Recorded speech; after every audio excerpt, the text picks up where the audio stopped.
to see if it would be better.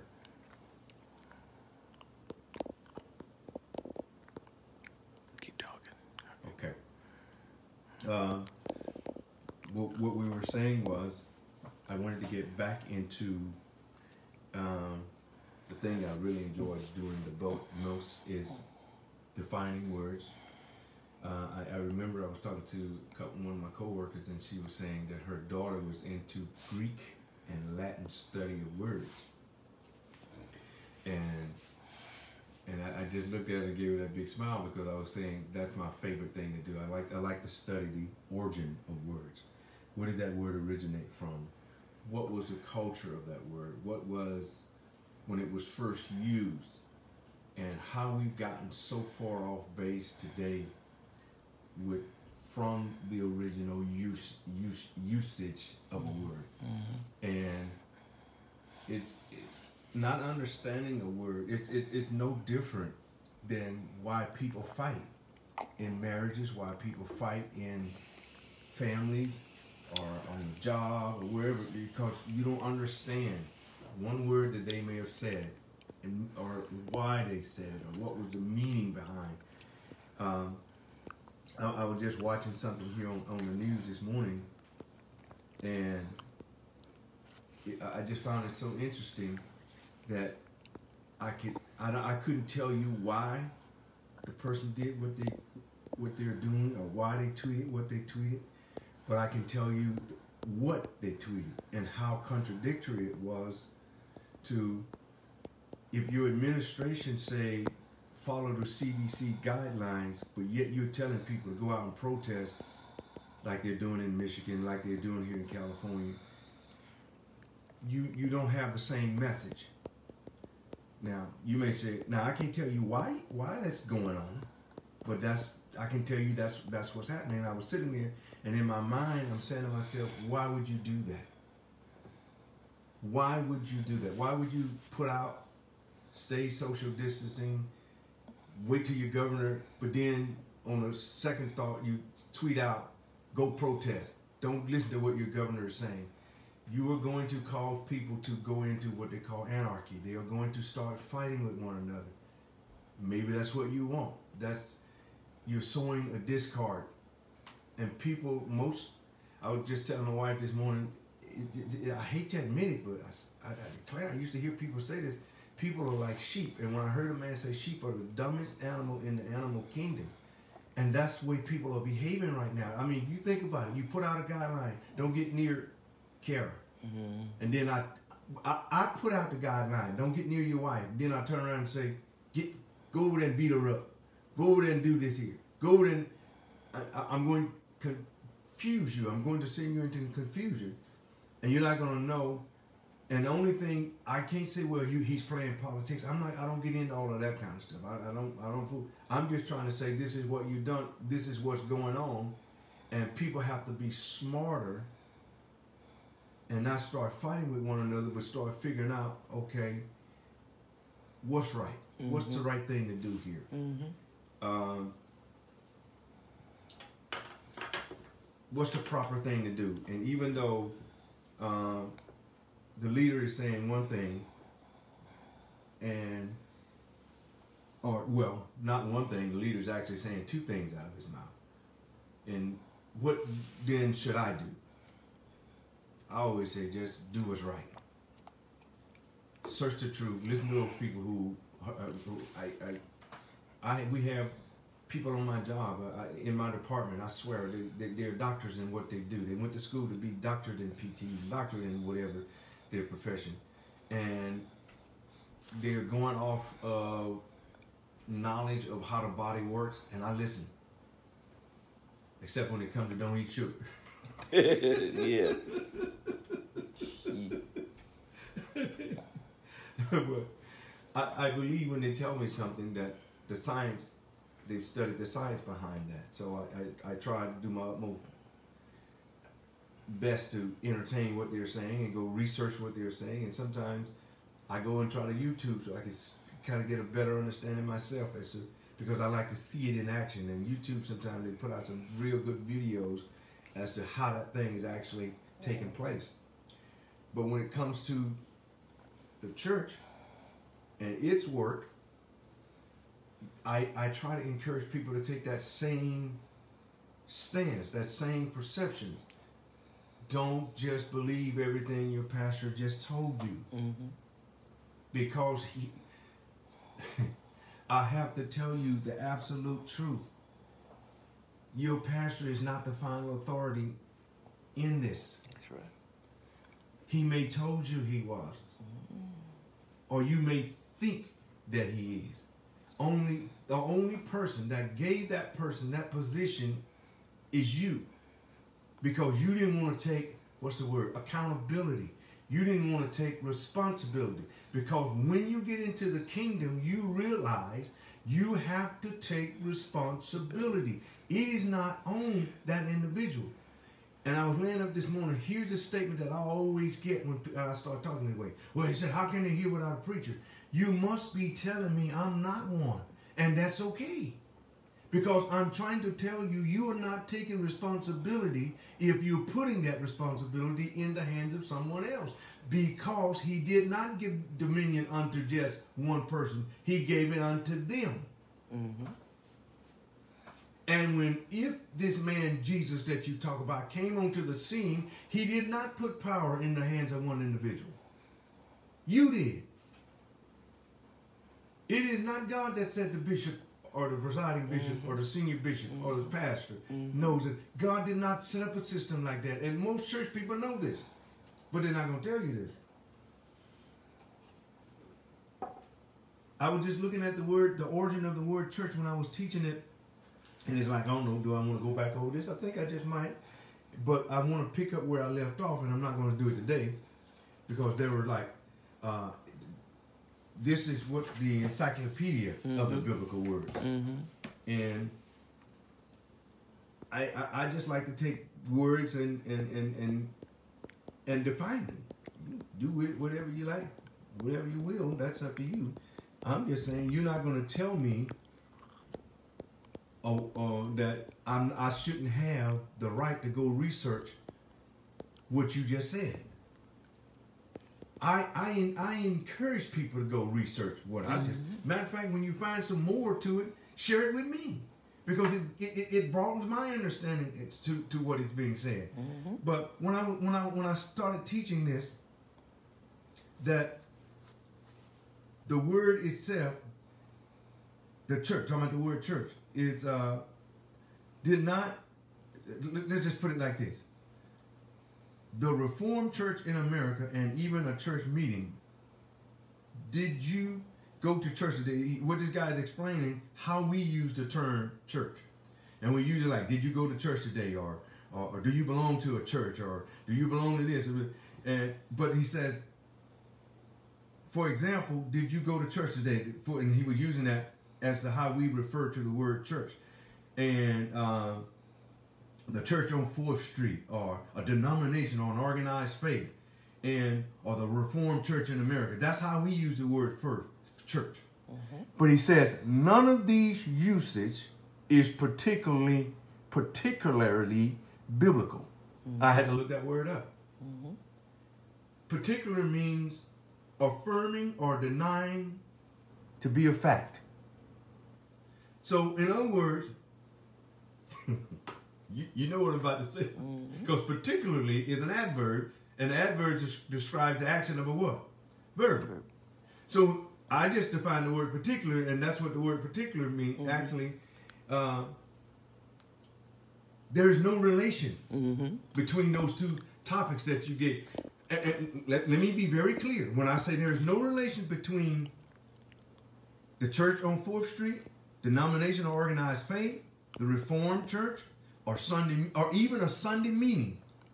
When you look at that word church in your Bible, there is no correlation between what you just said and the word church. That's why there is no such thing as the church being in you. Mm-hmm. You can be the church, because in going to a building or that is not what made it a church. Yes, sir. So there is no particular biblical correlation to that statement that you made. And people are listening to pastors telling them this every day, every week. The church is in you. And got them going out, doing stuff, saying they're going to church. And it's like, now, let me just say this, and you tell me if this happened. It is a political word, a political assembly. So today, you're telling me, when you gathered together today, y'all had a political discussion. That's what you're telling me. That's its original use. And when Jesus was saying, upon this rock I'll build my church, it was a political assembly, because Jesus himself, history states plainly, where is he that is born king? So the government was up on him. He brought the government with him. He was a representative of a government. Therefore, it was a political assembly to discuss what his country wanted while he was away from home. Thank you, God. And you don't have to believe that. But that is absolute truth. That is absolute fact. And it had nothing to do. None of these. Here's what he says. This is the encyclopedia who has discovered this word. Said, none of these usage is particularly biblical. So if it's not biblical, what would you say that person did? You don't want to say it, do you? I'll say it, because I'm not afraid to tell people the truth. They made it up.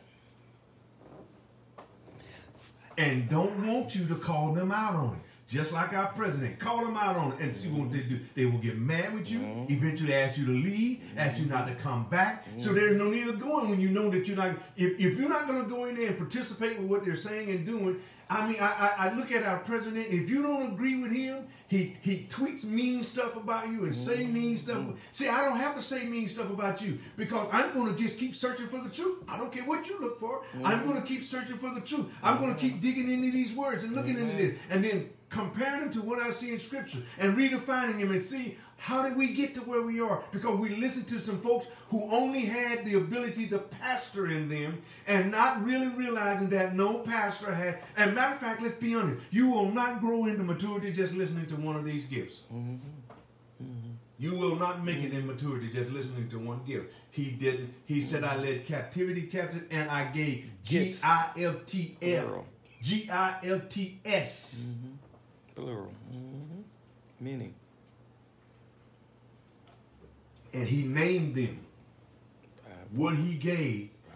And he said they are for your growth. They are, but people today have picked him just one. And it's not biblical. See, I don't expect, I really don't expect, especially if you're a pastor, to tune into this and you stay into this. That ain't what you want to hear. You ain't going to tune into this and stay with this, because I'm telling them something. And if you invited me, matter of fact, I'll come sit down with you one-on-one and show you. He gave gifts. And he said each one of those gifts is for your maturity. Because that's the political discussion. And you don't have no right. And that just one gift, and I'll tell any pastor in America, I'll tell anyone in America, you're not going to grow listening to one gift. You're not going to grow if you just pick your favorite prophet to listen to. He gave gifts unto men, and each one of those gifts represents special ability, and those that special ability is not yours. It is his, and it is him working through you to develop his people. Now, that's how simple it is. I've done the research on this. I've done the study on this. Not mad with anyone. That's right. To carry forth things out on the earth. Yes, to carry forth things on this earth for him. That is just how simple that is. It's a political discussion because his country, heaven is a country just like earth. United States is a country. Heaven is a country. It has a government, and it's looking for representatives. And what we do is we pick through the Bible and pick scriptures and pick And thinking that because we quote something from Russia doesn't mean you are a Russian. That means you like that part that the Russians do. But it doesn't make you a Russian. So therefore, you don't have citizenship in Russia. You just like what they do. Mm-hmm. And that's really all that's going on. You go into a place and you liking what you hear from that country, but that does not mean that you are a citizen in that country. Yes, sir. And that's tough stuff to hear. Thank you. That's right. Thank you, God. It's the truth. It is the truth. Because I like some stuff that China do, doesn't make me a citizen of China. Even if I adopt it here in America, it doesn't make... There is only one... We have some Chinese Americans who will tell you that they don't have citizenship in China. They were born in America, so it makes them... You don't really have to put Chinese American on there. They are what? Americans. Mm-hmm.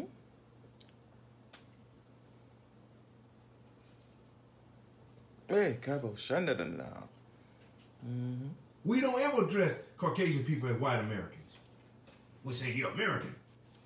But it's only people who we want to be different from us, who want to make a distinction, who we want to draw a distinction away from ourselves and black African Americans. No, honey, I'm an American.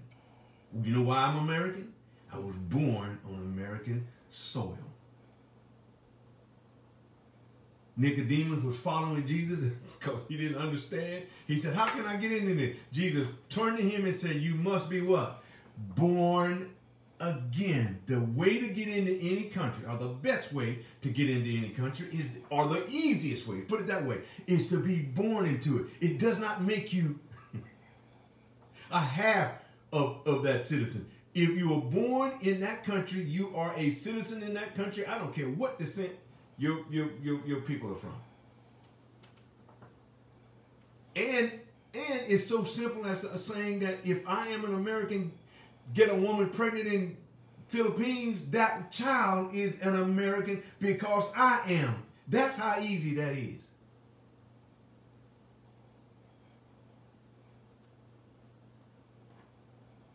That's how simple that is, and that's how easy that is. Mm-hmm. But yet, when it comes to the Bible and the word church, we try to make this so difficult. But no, I'm going to just keep doing my best to make it as simple as I can. That's right. Let's just make it as simple as I can by defining the words, the origin of the word, when the word was used. And what people are doing when they're, I thought the archbishop had the right to change this. He must be saying that he is the king. Because nobody can change the words and the laws of the king, and I don't see no way. That's why I was talking with some people, and that's why Jesus is not really honored. Mm-hmm. Because they just view him as a prophet. Mm-hmm. He had no right to be changing what God said. Mm-hmm. They couldn't see him. And as long as Paul was a part of Judaism and teaching that, he was fine. But when he got that conversion in the 11th chapter of Acts, when Peter lays out, Luke, when the writer of the book of Acts lays out when he had that one-on-one conversion with Christ on the way to Damascus and he changed and started preaching nothing but Jesus. That's when he got in trouble. And he got in trouble mostly with the Jews. Yes. With the Jewish nation of people.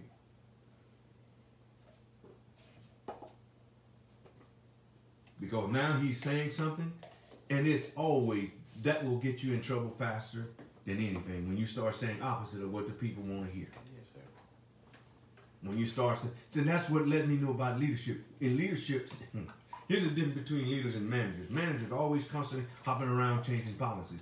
Leaders go in there even though that they know they're going to die. Could die in the process. And they're not going to change their mind to satisfy you. They're not going to change them. If it's right, it's right. That's if it's wrong, it's wrong. That's right. That's the difference between leaders and managers. Mm-hmm. And they stand up and they stand for what is right, even in the midst of knowing that I'm about to be canned, I'm about to be shot, I'm about to be killed. I watched Dr. Martin Luther King's speech the other day when he knew. He made that comment, I may not get that with you. He had heard something. He knew his time was over. Mm-hmm. See, Even in the face of death, you know what's about to happen to you. You don't change your mind. You can do whatever you want to do. I'm not going to change my mind. Say whatever you have to say. I'm not going to change my mind. Because what's going to happen is you're going to, somewhere at some point, somebody else going to start teaching this and seeing this and understanding this, that there are no particular ties between what you're saying is biblical about the church today and what the original word about the church was. There's no ties at all. There's no facts that you can give. And I'm not here to argue with you. And people are not going to get it. And you also telling me in the Greek culture that you were doing what this word meant in the Greek culture. Well, I'm not Greek. Well, case in point. Case in point. Because when Jesus was using this came from the Greek culture and it meant political assembly.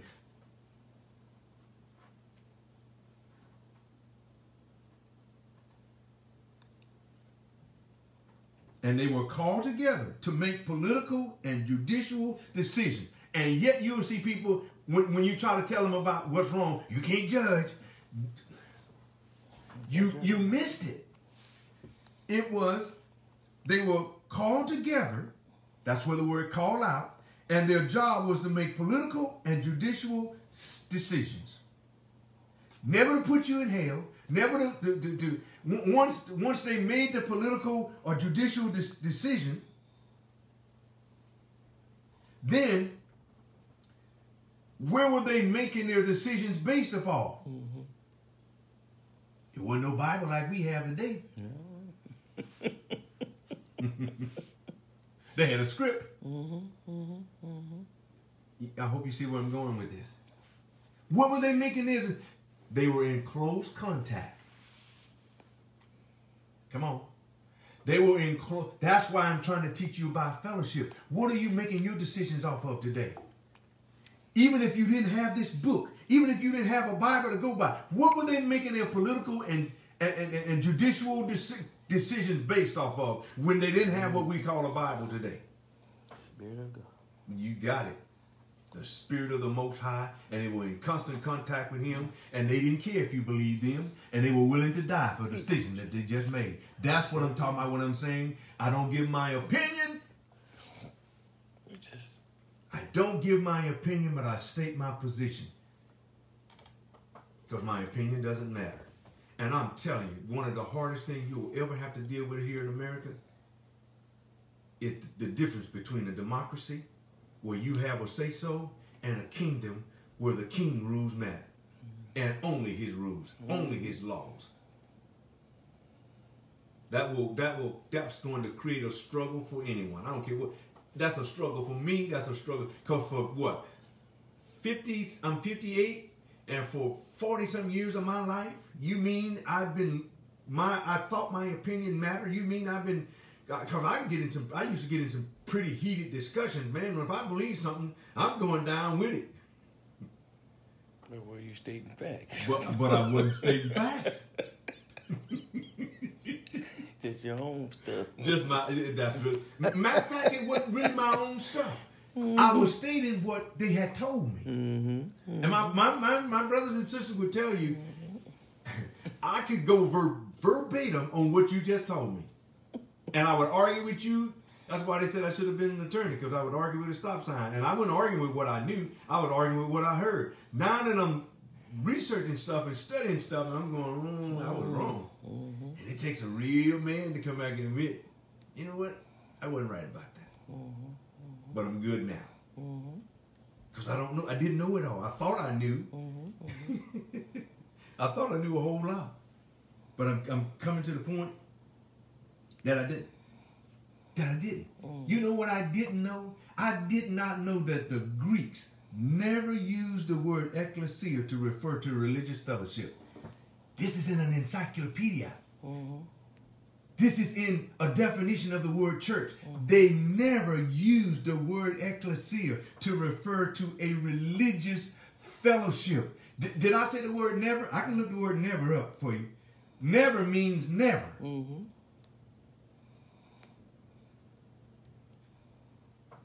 So what was it in reference to? It was a political Mm-hmm. And the judicial decisions that they were making.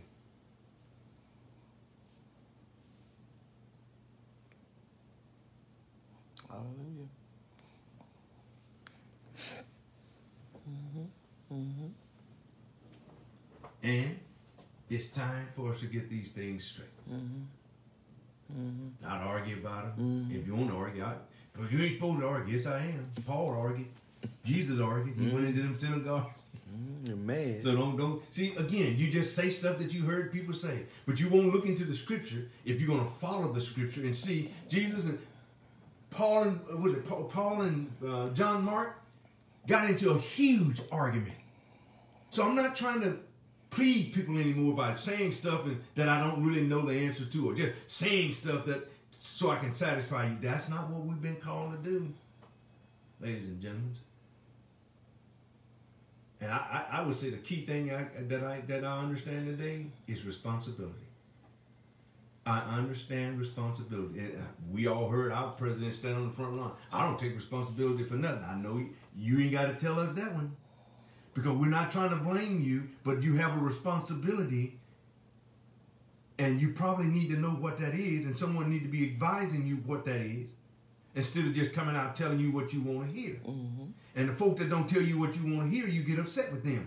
You have to take responsibility. But that same thing applies to us. Mm-hmm. You have to take responsibility for your life, for your peace, for your love. Mm-hmm. You can't give that to anyone else. You got to take responsibility for that. It's not your husband. It's not your children. It's not your mom. It's not your dad. I'm questioning stuff my mom told me. My dad told me. I was just telling the man the other day.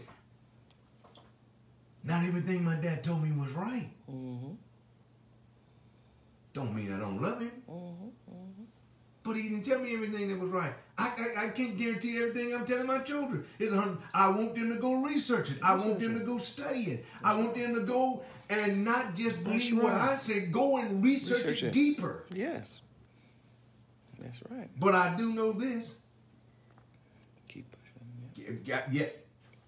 I do know this. What I have come across and what I have studied and what I am finding is not what I was told. And I know it has shaped and changed my mind, because the one thing that I did get and understand was the word repent, which means change the way I'm thinking. I'm no longer thinking like a person in a democracy. I'm no longer thinking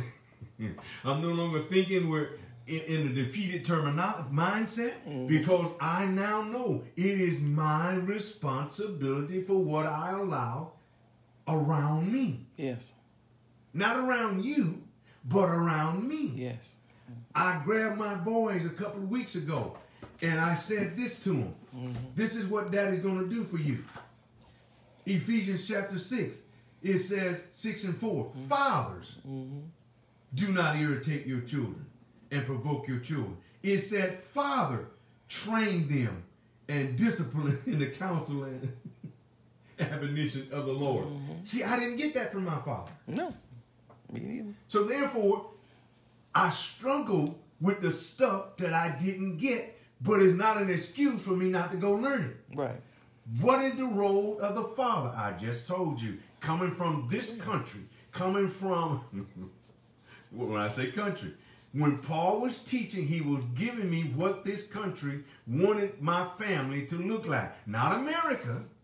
Not U.S. Not U.S. Because in U.S., a lot of this is not going on. That's right. Fathers are not teaching their children very much. I didn't say no fathers. I said a lot of it is not going on. That's why we have so many disrespectful kids in this world today. Yes. Fathers they focus more on making money than they have in raising their families. And they feel like when I make enough money, I'm going to stop and raise. Honey, by the time you make enough, they're going to be done. Oh, ain't no telling what they're going to be doing by the time you stop to get in there. Mm-hmm.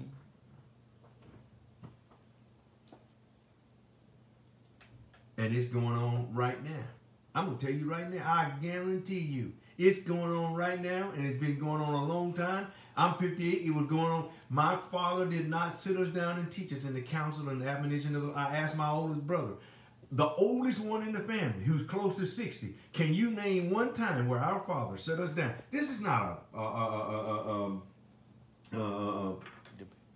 where I'm trying to destroy him. This is I'm just telling him, I'm stating an absolute, maybe I missed something. Maybe my oldest brother may know something. Maybe my sister may know. Maybe my older brother might. Can y'all name one time when he set us down and tenderly, wait, when he set us down and tenderly taught and trained us in discipline and the counsel and admonition of the Lord? I told I can't name not one. And my older brother said, no, I can't say that I remember. No, because he didn't do it. But he was gone Monday through Sunday. Gone.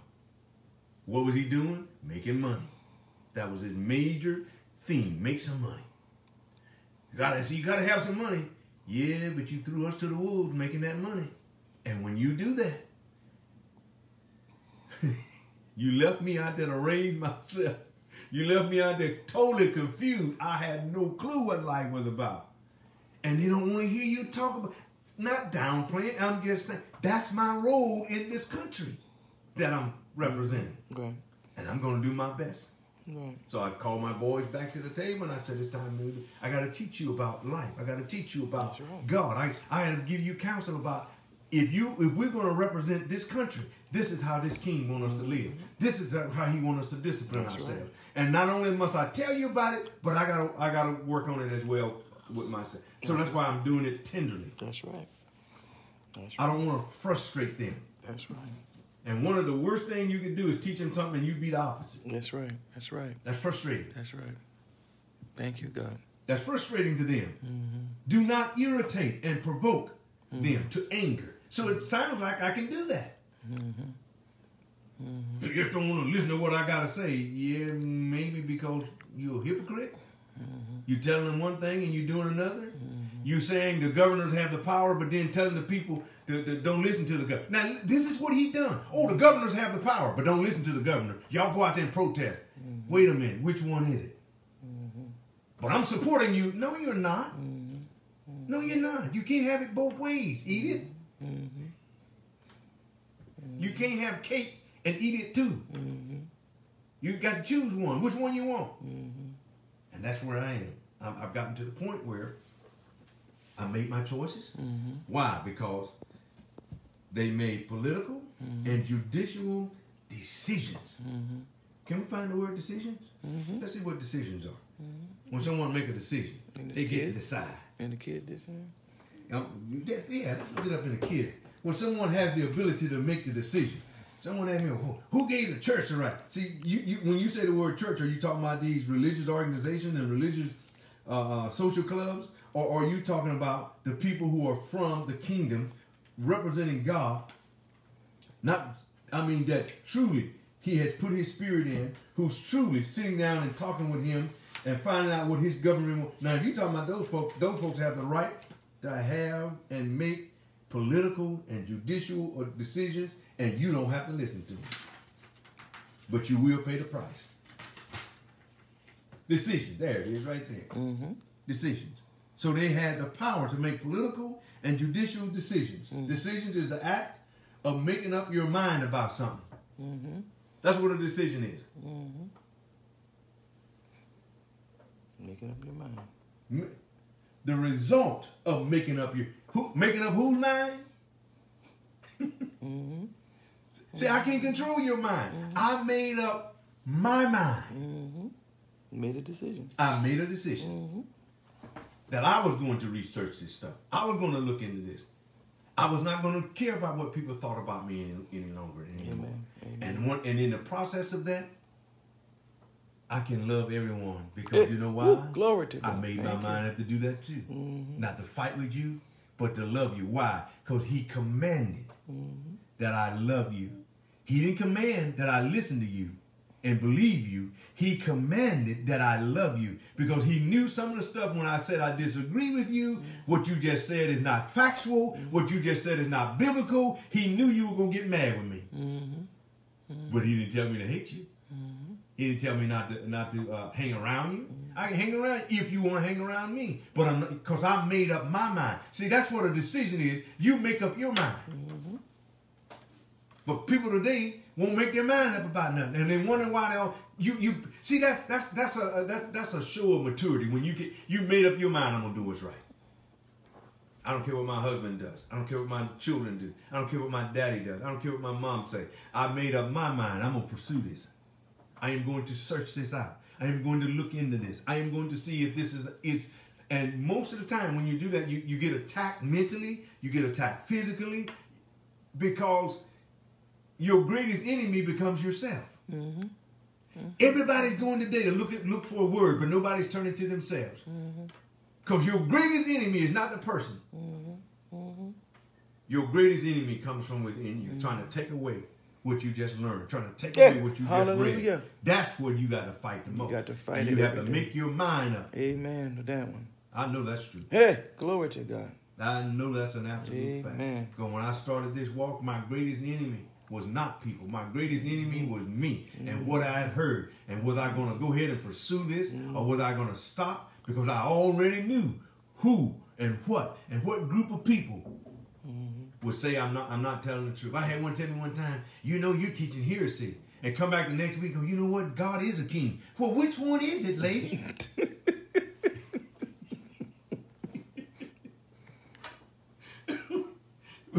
You're going to have a problem in a minute. I said, well, which one is it? Am I teaching heresy, or am I telling you the truth? God is a king. So therefore, if you never serve in the kingdom, you're going to struggle with pleasing the king. Now, is that a factor? Did I just lie to you?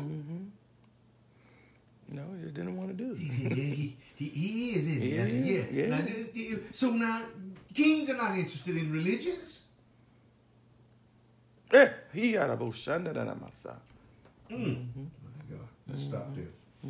So what I want to do, I want to come back and brush up on this.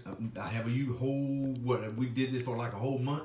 Taught on the word church, the ecclesia, what it means, its origin. And I broke down even synagogues and everything that has to do, Old Testament usage of it, even though it didn't use the word. It's like when I discovered the Old Testament word was dominion and the New Testament word was kingdom, they had the same connotation. He wants you to rule and control your area. Yes. That's why he was put in the garden, not necessarily a garden with vegetables and tomatoes and flowers and a nice horse that they painted and Adam and his naked wife Eve just living it up. It was a mindset. It's a paradise. And he was trying to show you Adam had complete authority in that region, in that area. And if you're not taking complete authority, you need to change your mind. Make up what decision. You need to make a decision. Make up your mind. Are you going to keep going the way you're going and blaming everybody and everything for you not having peace on the inside, for you not being a citizen of the kingdom of God? Or are you going to make a decision of where my mama was? See, it's not your mother's decision. It's not making up your mama's mind. Because we look at it, well, if mama says, all right, I'm going to marry a black guy. If daddy said, you married a person that's treating you right. Or that you've fallen in love with. See, our problem is we struggle with making up our minds. Because I know I was there in life. That's why I talk different from the way I talk today. I don't talk like the average person in America because I made up my mind. I came to some conclusions on my, that's a sign of maturity. And I'm taking responsibility for my life. For me. And I'll tell you the truth about stuff because what have I got to lose? I've already made up my mind. I'm going to keep pursuing this and ain't a thing people going to say to me that's going to stop me. You don't have to do this. I don't have to do it, but I made up my mind that I'm going to do And if you're a pastor and you invite me to speak, you better know I'm not coming in there finna promote you. I'm going to promote the man that started this. Amen. I'm not going to come in there and promote you. That ain't going to happen. You won't get a lot. No, I ain't worried about that. But anyway, I want to get back into this. I'm going to refresh it. I'm going to go over that. We started with the Greek word and his New Testament usage of the word church.